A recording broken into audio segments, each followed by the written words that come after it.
Dr. Syed Azhar Ahmed, the Director of the International Cell and Placements of Garden City University.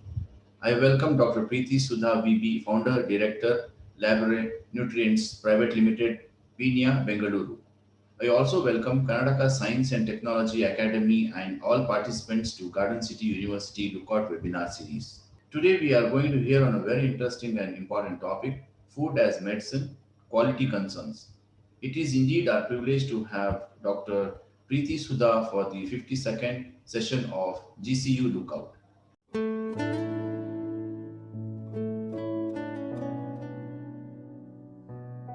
Dr. Preeti Sudha VB holds a PhD in Transdisciplinary Sciences from the Department of Medicine, Manipal University, and over a decade of research and teaching experience in natural products, Ayurveda, microbiology, and biochemistry.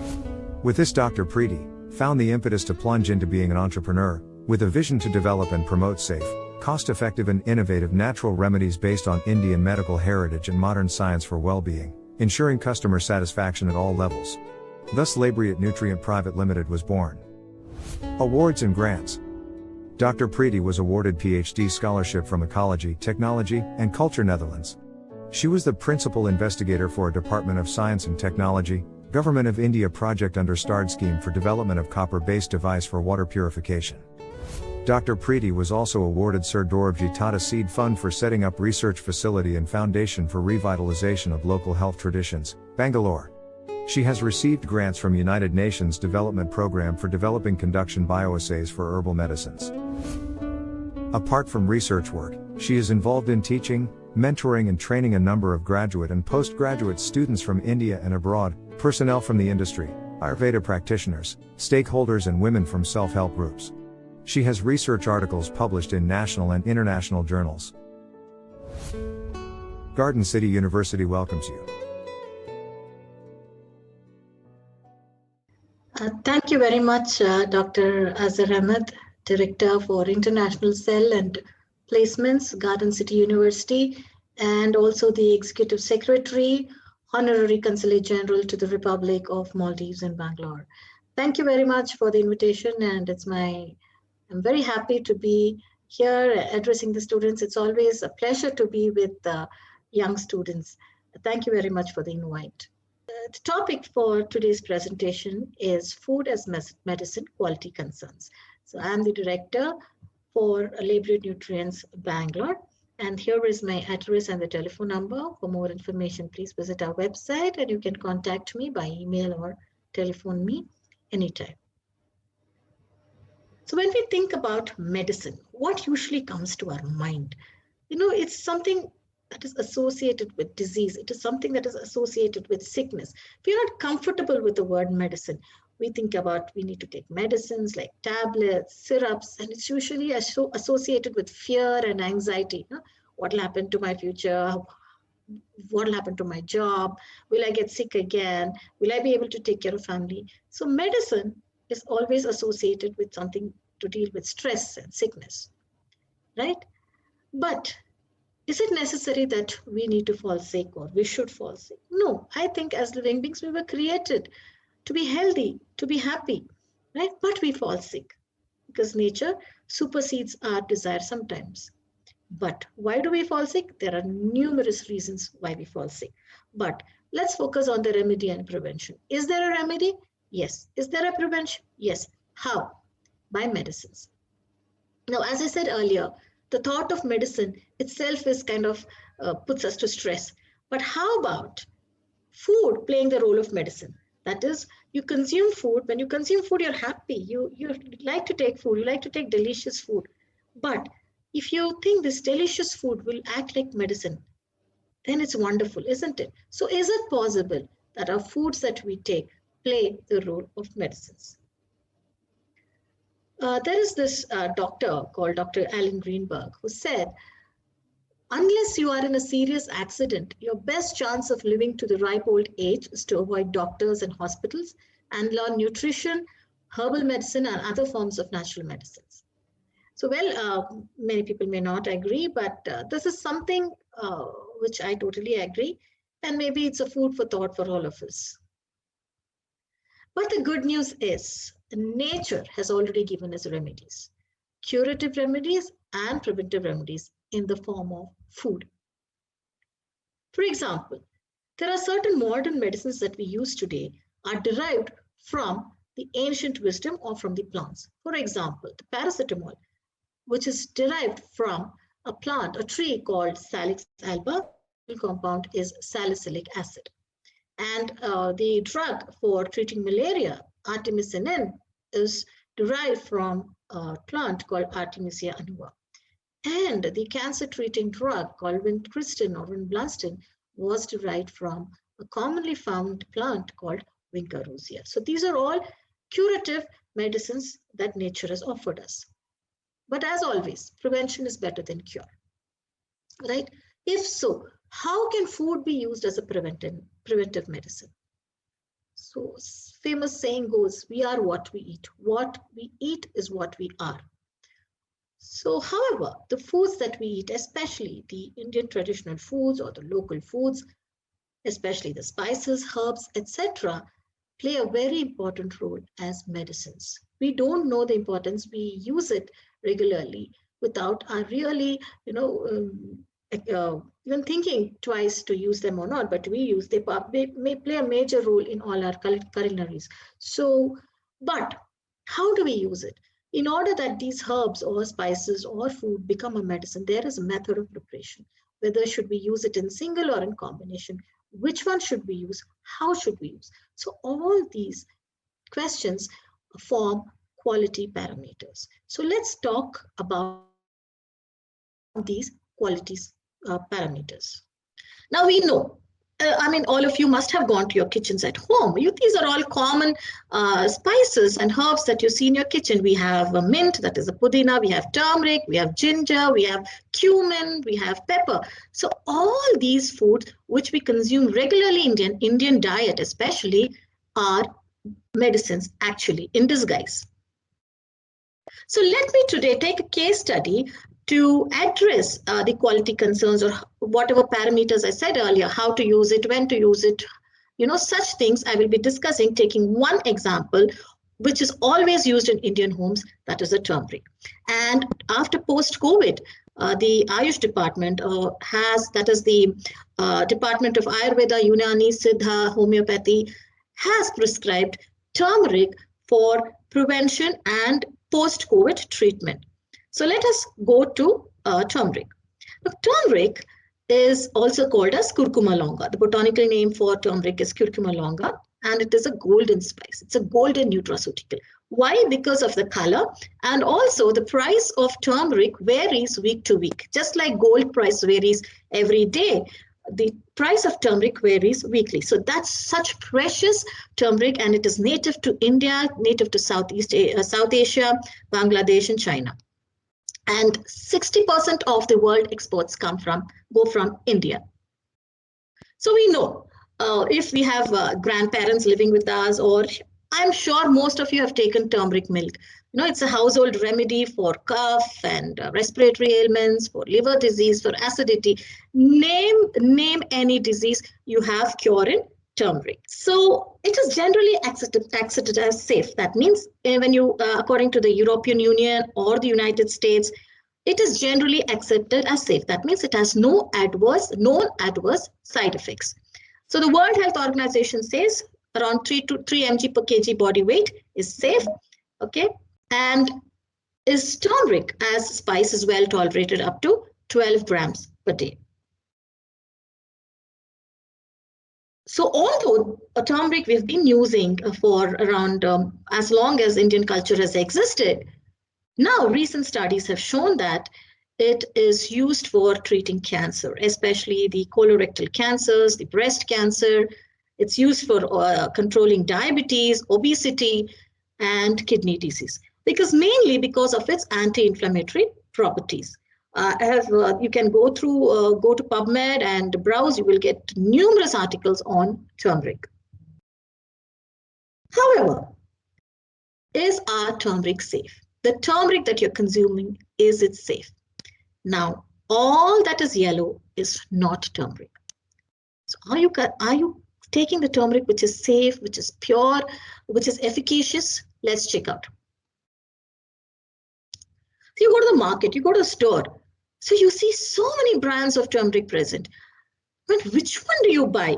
The price varies. Some as 20 rupees for 100 grams, some 700 rupees for 100 grams.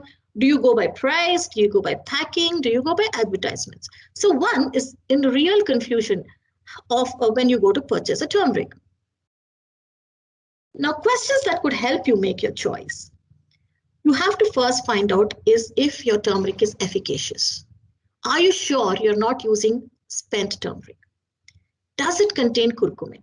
Now, curcumin is an active ingredient which is present in turmeric, which is responsible for all the curative properties, from cancer to diabetes to kidney disease. So how sure you are that curcumin is present in it? If so, how much of curcumin present? If so, how much needs to be present? If so, how much needs to get into your body to have its effect, right? Now, is it free from metals that are harmful to kidneys? Is it free from microbial infestation? Is it free from silica? So there are so many quality parameters that we need to think about before making a choice. But the most important thing is to see if it contains active ingredient called curcuminoids, which I just said. In an authentic or an original turmeric, anywhere between 2 to 8% curcumin will be present. Now, that turmeric is a combination of phenolic compounds, carbohydrates, starch, proteins, etc. Let's not go into details about that right now. Now, if you go to the market where the farmers produce the turmeric, you will find at least 7 to 8 varieties of turmeric rhizomes. Now, these are rhizomes, which you see in the picture, which we powder it, and then it becomes a turmeric powder. So this turmeric is native to South India. You have especially from Salem, from Nizamabad, from Alleppey. And the one variety which is there in called Lekadong primarily belongs to Meghalaya. We don't get it here. And that contains the highest amount of curcumin, somewhere between 6 to 9%. As we go, I will tell you the importance of curcumin. So we don't know. How do we make a choice between so many varieties of botanical identities that are present in the market? Yeah, as I said earlier, curcumin, it has answers to cancer, to diabetes. It has various properties, and I've listed that here. Let's not go into it. And because of such important properties, such useful properties, curcumin is exported in large amount. Because in the Western countries like us, they don't use turmeric as a spice. So they prefer, because they're not used to. So what they do is they extract the curcumin from the turmeric, put it into capsules, and then drink it. So majority of the exports of curcumin is from our country, right? Now that should ring a bell in your mind, right? So they're extracting our turmeric curcumin and exporting it for using as a preventive for after chemotherapy and various other conditions. So what happens to the turmeric that is left over? I'll give you a very crude example. It's like you make your tea, you consume your tea, the leftover tea is dried, repacked, and again given to you. Would you take that? It's the same thing with turmeric. They extract curcumin, right? The methanol or ethanol solvent is still there in the turmeric. It's devoid of curcumin. They dry it and they repack.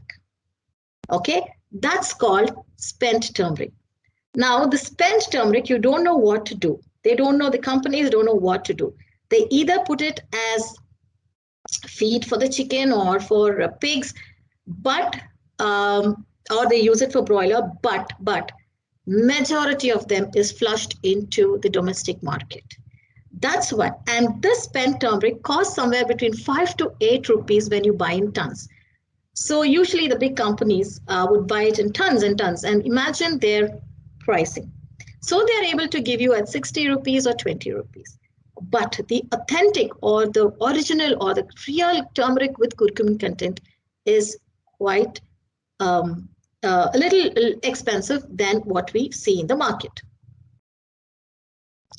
And when you see the spent turmeric, it just looks the same as the the real turmeric, because I cannot make out, you cannot make out, no scientist can make out. So what happens is usually they remix it, repack it. So what goes into, what are the kinds of adulteration that is possible in turmeric? So as I said now, devoid of curcumin. But sad thing is that our food authorities don't recognize this as adulteration. When I question them, and this is the reply I got, saying it doesn't fall under the purview of adulteration, simply because the definition of adulteration is that something which goes into the product. But here in this case, something is being taken out, so it doesn't fall under adulteration. So they are not able to implement these rules. I mean, this is the weirdest explanation I've got from an authority, but so be it. It's not in my hands. So that's where these loopholes come, and that's where players play their game. So usually there are pigments, dyes, and colors that are added, which is mostly toxic, sometimes combination of lead and other things. Then what happens, there's fillers are added, like cornstarch. If cornstarches are added is okay, but sometimes they add poisonous or toxic fillers and synthetic curcuminoids. So some people have gotten smarter. So they say there is no curcumin, so they add synthetic curcumin. But how do we check for curcumin? There are scientific equipment and instruments that detect the levels of curcumin. However, most of the traders are involved in the trade of, those who are involved in trading turmeric do not use such equipments because each test is expensive. But curcumin is not soluble in water. So how does one consume turmeric? If you've seen your mothers or some of you cook, how do you cook? How do you use turmeric? Even if you have a good quality turmeric, it depends on how do you use it. Curcumin, the bioactive compound, is not soluble in water, right? And therefore it does not become bioavailable. That means it doesn't get into your tissues and doesn't get into your blood to go to the organs and to be effective. So what does one do? How do we need to use it? How do we consume it? Okay, so as I said, bioavailability means it's the amount of nutrients which goes into the body, which is readily available, goes into your body, and then it helps in all the metabolic processes. But curcumin is such a compound that it is poorly available. That means it's poorly absorbed in the blood, and then it gets quickly excreted by the liver. The metabolism in the liver so happens, the liver recognizes this as a drug. So it just flushes out into your urine. So it does not absorb. That's the problem with curcumin. So how do we sort it out? Well, there is an answer. The compound from pepper called piperine, what happens, it delays the excretion of curcumin from the liver into to the urine, and it makes the curcumin bioavailable. So that's the beauty of pepper. Now you can, some of you would have taken turmeric pill which your grandmother would have prepared, or they would have added a little half a teaspoon of turmeric and a pinch of pepper. My grandma used to do it. So now that's how I relate it. Now the science has shown, yes, pepper is needed to deliver curcumin into your tissues. So that's the combination. That's how you have to take turmeric, not as a single turmeric powder. That's the beauty of our Indian tradition. In your sambar powders or in your, so many of your culinary things, you always use spice. You don't use turmeric, you use pepper, you use other spice. So that was the ancient wisdom, which now we have tried to understand using modern medicines. Now, this is an experiment conducted in 1998 itself from our city, St. John's Medical College. But the tragedy is most of the science that happens in whatever research happens remains with the scientists, because scientists work in silos and no one comes out in public and tries to translate the science into the public in their common language. So this is what I'm trying to do. So this has been published in 1998, but many of them don't know about how to use turmeric. Now, when you take turmeric, and you take a real authentic turmeric, which is curcumin, and if you see, the lower line, if you can see, this is just a curcumin. You take curcumin. This experiment was done in mice and in human trials as well. there is no absorption in the blood. The y-axis is the concentration of the curcumin absorbed in blood against the time on the x-axis. See, there is no absorption at all of curcumin, and it gets flushed out in 1.5 hours. Whereas you take it with curcumin and piperine, within half an hour, it's absorbed. Quite a high amount, retained for about 1 hour, slowly flushed out only after 2 hours. So that much is the difference when you take it along with piperine as against only curcumin. Another factor to be considered. Now, all of us go get our chili powders, dhania powder, whatever spice, get pounded. And now we are all so busy, we get the ready-made stuff. But we need to see there are a lot of iron particles in these products. These are the samples which have taken from in my company from some of the herbal products. These are iron particles which were there in powders. Why? Because they process in mild steel machines. And Indian pharmacopoeia or Indian standards do not have any stringent rules of the type of machines that needs to be used for processing food, right? So we go to the mill, the flour mill, they have an MS, but you don't know how much of iron particles are getting into your food, which could have the potential to damage your kidneys and the liver. Now let's take another superfood. Why I'm taking moringa is because this has been exported in tons, and there are no growers. This used to be a food for the poor in earlier days. If nobody had food, this would grow wild and people would take the leaves and eat it. I would just want to know, what are the other, other particles apart from iron found in common food products? Mm-hmm. Yeah. Well, this could be microbial infestation, fungus. When I'm telling out of my experience, when we buy raw materials, we are an US FDA firm, so we have pre-vendor qualifications, but still, when we purchase the raw material, we find, suppose if I want turmeric, we would find turmeric leaves, we would find leaves from some other parts of the plant. We would find so many other materials. We would find rodent, droppings. Yes, and we would find many things, hairs, plastics, because we don't have good agricultural practice. We don't follow good horticultural practice. We don't follow good storage practices. You know how our storehouses are, rodents and pests. That's where, and I mean, most of the people who are in this business are traders. It only matters with money. They only say, ma'am, kitna mein doge? That's the question. They're least bothered whether I'm talking about curcumin, I'm talking about quality, I'm talking about the presence of rodents. No.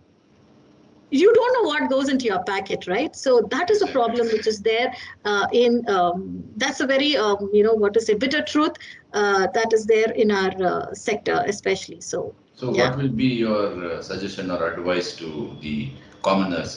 How do they, combat this? Yeah, shall I skip the slides and go to that?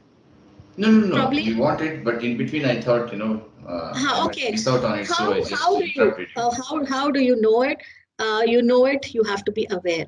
That's what I'm trying to do. I said earlier, the problem is most of the research happening is confined to Indian Institute of Science, that institute, IITs and this. Now, which scientists will come out and speak like this? I came to know, being a scientist, I plunged into being an entrepreneur, sitting as an entrepreneur, talking with traders, talking about the market, I came to know, right? Otherwise, I would have no clue. Right? So, and I am trying to translate that. Now, how many of us scientists will have the patience to translate science into the language of public, which they can understand? Look, what I am doing now will not give me money, right? What presentation and what I'm trying to do through my YouTube will not fetch me money. In fact, it may fetch me, I would probably be hostile to the entrepreneur or the trading community. But someone down the line is like my son or my children or my parents are consuming turmeric, and turmeric is such a wonderful food that can be used as medicine. No wonder the quality of medicines that we use now, the herbal medicines, are not effective. Why is the turmeric putting in milk and pepper not effective? It used to be 20 or 30 years ago. Because there is not much of curcumin in it. Yes, we are not using the right one. Okay. We are using the spent one. And when you go to the market, the housewife will think, Array, this is just a small, half a teaspoon of turmeric I will use. Usme kyun? Why should I spend so much of money? You don't use it in large amounts. See, suppose you go for rice or something else, they will like, you will see the quality, you will see the price. Turmeric is used just, half a teaspoon, 3 times a day. It goes in small. Nobody knows. Here, turmeric case, little is much. So nobody knows the importance of adding that little turmeric can take care of your health. Okay, perfect. Right? So So nice of that's you. the problem. Okay. Yeah. So moringa is also a superfood. Most of them don't like the taste of it. So it has got, you won't believe, you go to the PubMed or you go to the scientific articles, it's got 10 times vitamin A as carrot. It's got so much of vitamin C content, so much of iron content, folic acid content. So 100 grams of dry leaves will have, imagine, 10 times vitamin A of carrot. 100 grams of dry leaves. Now, 100 grams of dry leaves means it's 1 kg of wet leaf, okay, because a lot of moisture content goes. So, and this, you won't believe how much is exported to European countries. It's native to India and African countries, and we don't use it. It's used in diabetes. It's a wonderful superfood for diabetes, for non-alcoholic fatty liver disease, which is taking, in India, India is the hub of diabetes, and cardiovascular diseases. So many diseases, this moringa is used. Why I took turmeric and moringa is these two things are something which is ignored and which is available, and not many people are aware of it. So that's how I took examples of moringa and turmeric. Now you go to the market. You ask for moringa leaves. You just buy it. No.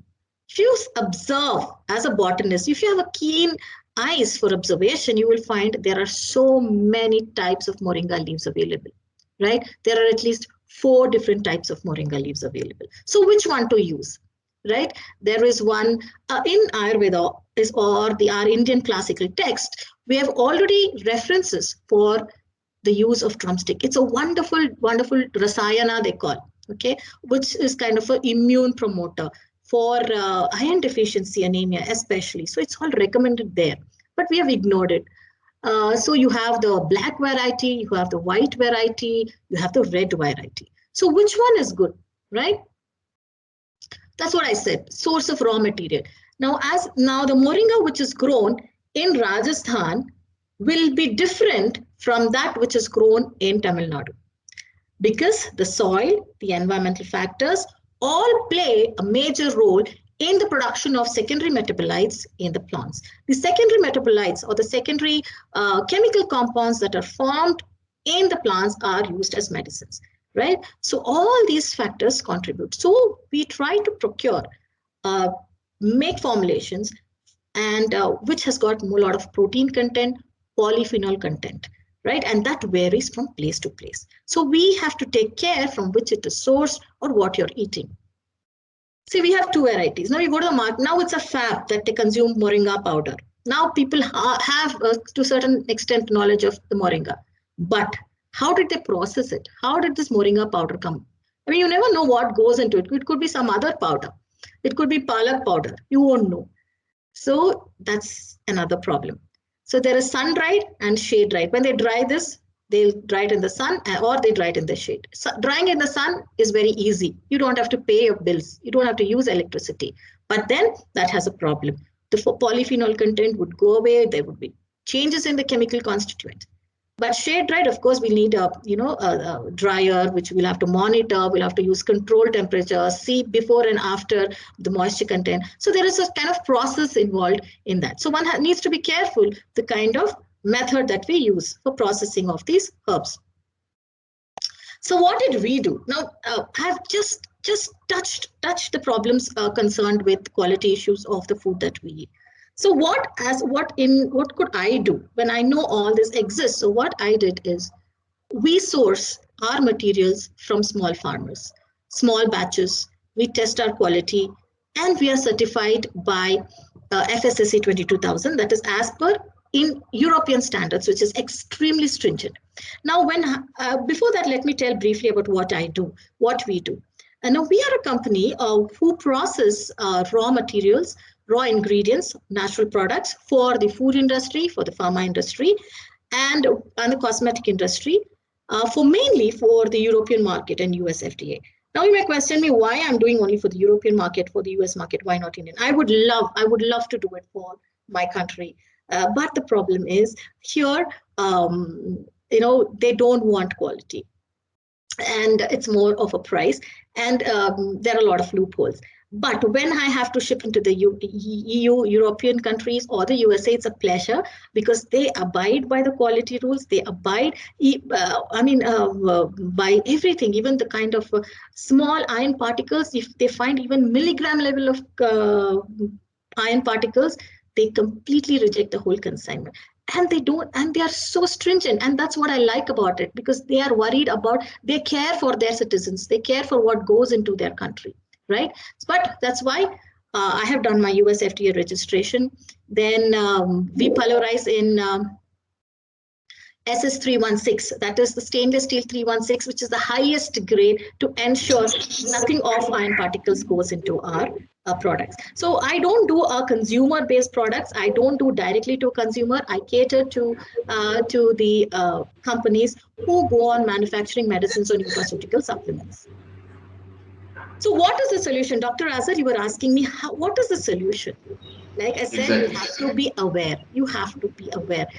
Get on. I mean, all of you are science students here. You're going to be mothers. You're going to be fathers someday. Or you may be an entrepreneur someday. Get aware. See things, what is happening. Ask questions. You need to ask questions. Questions to yourself, questions to people who are concerned. Ask for quality certificates. We don't ask for quality certificates. We don't go and see if this is quality. How is the quality? We just see the price. Basic market in India is driven by price, but check for quality, check for the company who's preparing that. Now we had a famous things of honey, that came out. I mean, that was a disaster because none of us really bothered what was happening. So we never even thought about it. It went on one person. So we believe a person, not what is the procedure, what is happening, right? And connect with manufacturers. Try and possible connect with manufacturers. Well, in most of the time, it's difficult, I know, but you have to be aware. You have to read. You have to be aware. Attend talks like this, right? No, another thing is as a layman or a commoner, how is that we have so much time and to go and ask questions to the manufacturers. It's quite difficult. It's difficult. It's difficult. That's why I put it in the last. Okay, now I am manufacturer. Yes. You can ask me a question. I'm manufacturing, right? Yes. That's what I said. It's both end. Now, how many scientists would come here and talk about this? That's what I said. So it's a kind of a loop. We are all in a loop. Now, who is going to catch 22 situation? So what do we do? So that's why I put it in the last. At least the minimum what we can do is be aware.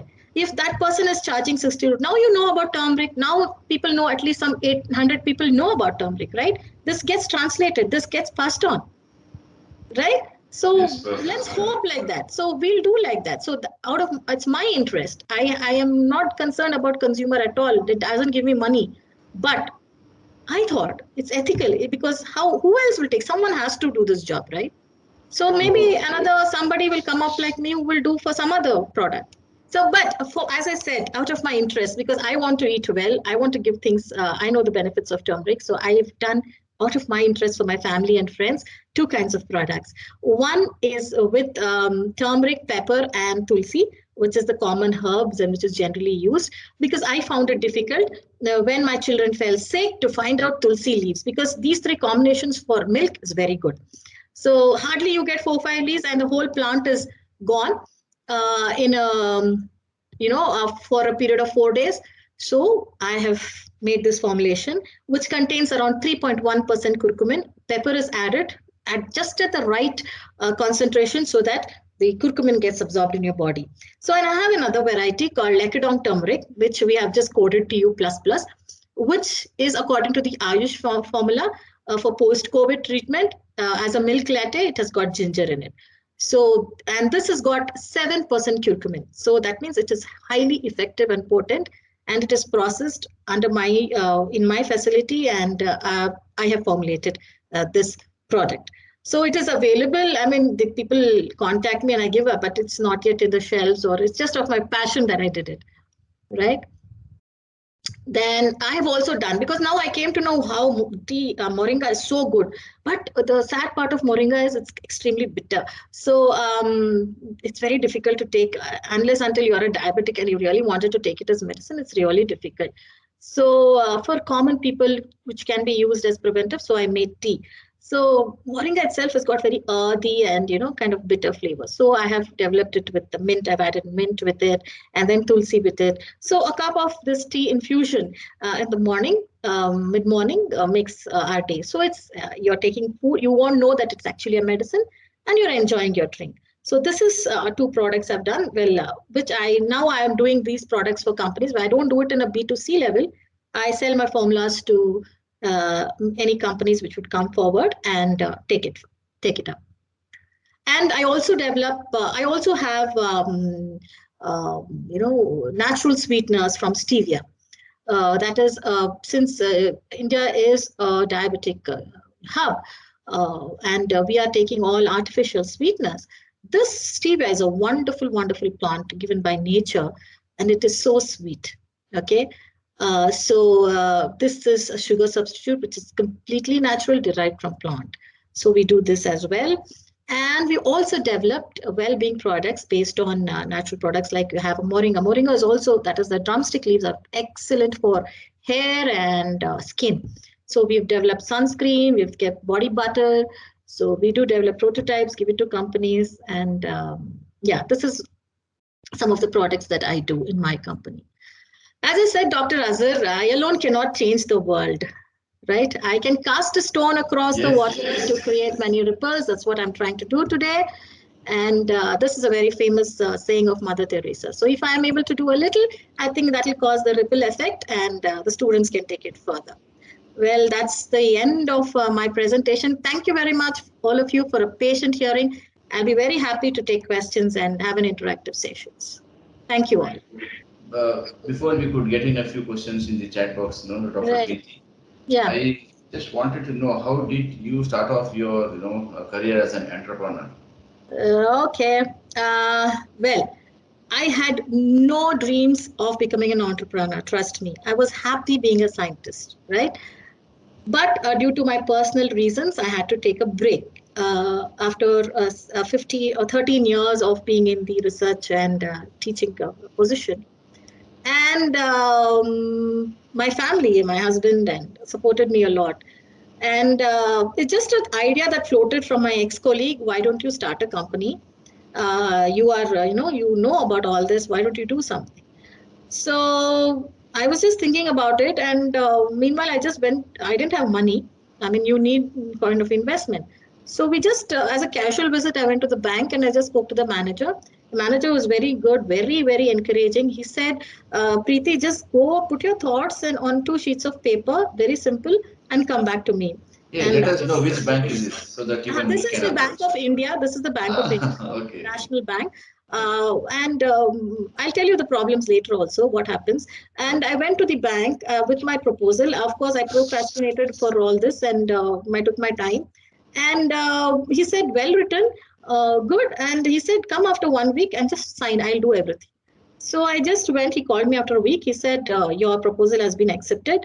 I said, look, I don't have collateral. I cannot do your collateral. I don't want. If you want to give me loan without collateral, please do it. Otherwise, I don't want to be an entrepreneur. So with my husband's influence and all that, he did agree to give. I took some loan for my heavy machinery. And there it went. I mean, it just took off from there. And that's how I started it. And yes, and that's how I started being an entrepreneur. It was just that simple. Look, I think we women are inbuilt entrepreneurs, right? We manage so many things. All you women out there, we are already managers. We manage, we manage 3 meals a day, food. We have the skills of managing people, playing with emotions. So I think it was there. It's inbuilt. It's just that we need to just take that initiative and just go out. That's all. It's just that one step. It's just very one well step. Said. Very well said. Perfect. Just that one step. So You very quickly told in a minute or two about being an entrepreneur is easy, but from a student's perspective, once they are out from their graduate program or maybe their postgraduate program, do you think it's going to be so easy? Because you also mentioned that your husband's influence was there on to getting a fund, or a loan from the bank. So Absolutely true. how do I'll tell you. I'll tell you two ways. What in my 3 years, what I've experienced. Yes, please. Okay. Firstly, as you step out of college, unless until you have a very brilliant idea and you want to do a startup, there are schemes, but it doesn't happen that easily, right? If in my case, I worked for a decade in one organization, started by building, as in my profile I said, we started building a lab from the test tube, right? I'm basically a microbiologist by training. We started it from the test tube. We didn't have people to wash our or autoclave our glasswares. I did it. So I learned from scratch, right? I never thought. So that a decade of experience in one company without being bothered about how much I get paid or how much remuneration I get, what is my growth, I stuck on, and that's how I could learn.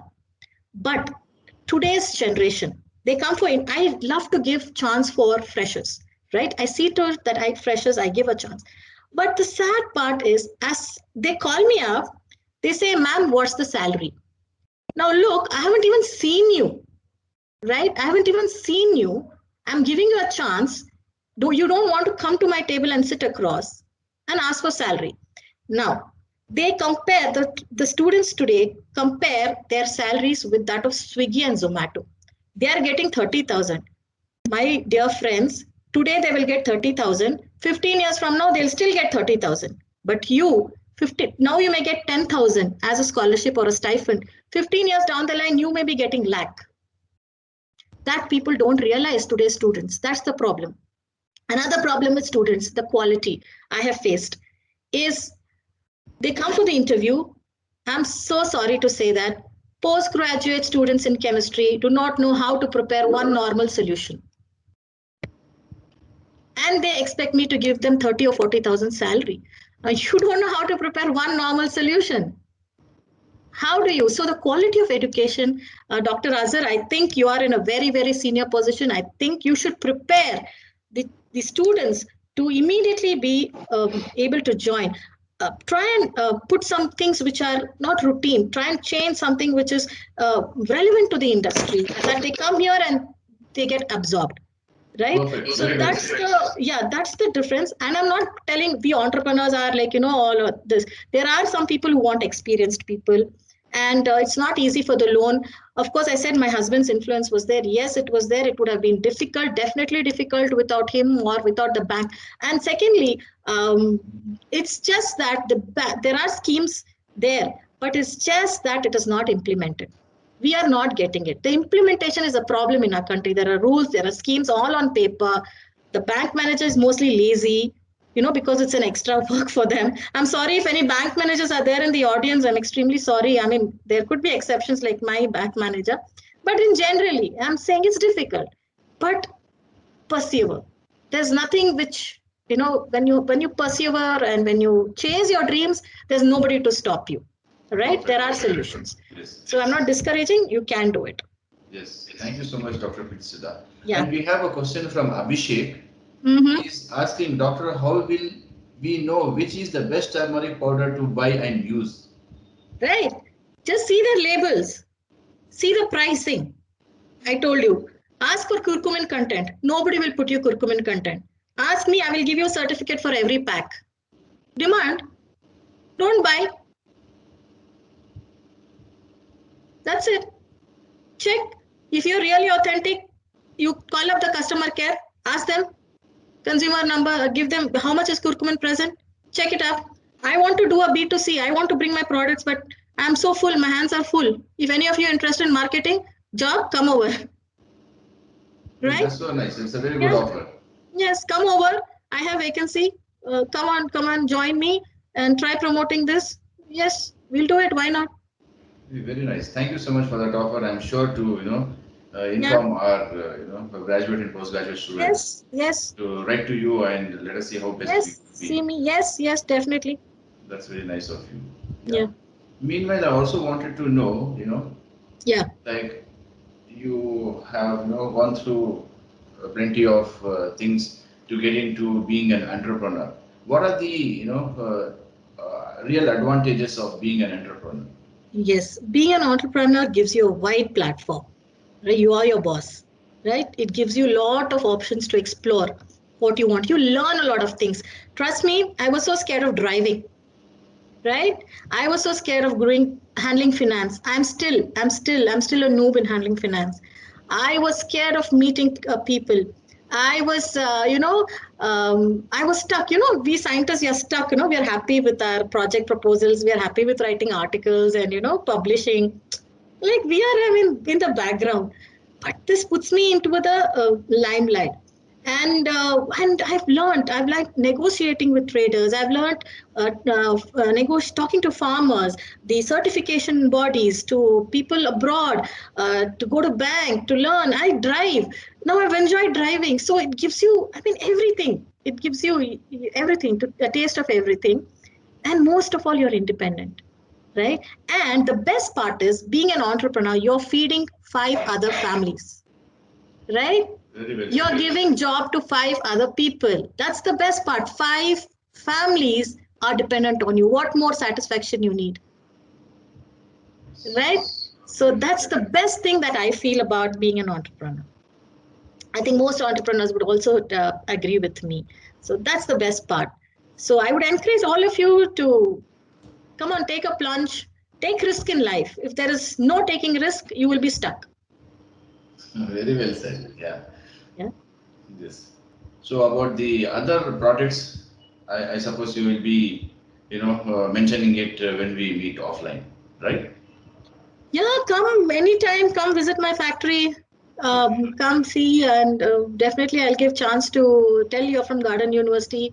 But children, I would just suggest that you please brush up on technical skills. Don't say we did it in a group, ma'am. This is what I get. If we did a group experiment, so they really don't know. Okay. Yeah, and something, and also good communication skills. You should be at least be able to write a letter, and thing. And also I would say that because of being an entrepreneur, I've also been co-optee for the management of Pina Industrial Association, which is the largest industry in Southeast Asia. So I am among a lot of maybe around 50 or odd men. There are only 2 women entrepreneurs in the management committee, right? Oh, Yes. So women out there, just pull your socks up. And I'm also the panel chairman of the Working Women's Hostel for the Industries. So any help, I'm there. So that's what I said. It gives you a tremendous chances and opportunities to meet people, to be able to contribute to the policies what the government is making for entrepreneurs and MSMEs. So yeah, that's a great thing. Yes. So it is really an honor and a privilege, for having connected with you, Dr. Preeti Sudha. So I'm sure to, write to you, and also our, students would be able to visit 1 or 2 industries in your, sector of the Pina industrial Definitely, estate, in definitely. Bangalore. Thank you very much, Dr. Yes. Azhar. It was a pleasure. I always love to be with students, and it was a pleasure for me. Thank you very much.